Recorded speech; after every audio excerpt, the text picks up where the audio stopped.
আপনি একটা বাড়ি কিনবেন বা আপনি একটা ফ্ল্যাট কিনবেন, আপনার বাড়ির সিঁড়িটি আপনি কোন দিকে তৈরি করবেন সেটা নিয়ে একটা দুশ্চিন্তার মধ্যে রয়েছেন। জানবেন, বাড়ির সিঁড়িটি যদি উল্টোপাল্টা দিকে যদি বাস্তুশাস্ত্র মতে না তৈরি করা হয় তাহলেও কিন্তু বাড়িতে বাস্তু দোষ সৃষ্টি করে।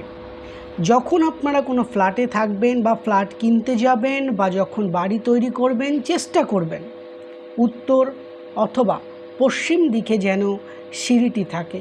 উত্তর অথবা পশ্চিম দিকে সিঁড়ি থাকলে সেই বাড়িতে বা সেই ফ্ল্যাটের মধ্যে কিন্তু একটা পজিটিভ এনার্জি কিন্তু বিরাজ করে।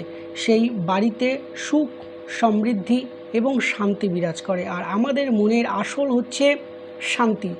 মনে যদি শান্তি না থাকে তাহলে সুখটাও কিন্তু আমাদের বিষাদ মনে হয়। সুখ শান্তি আলাদা। তাই উত্তর অথবা পশ্চিম দিকে সিঁড়ি করবেন।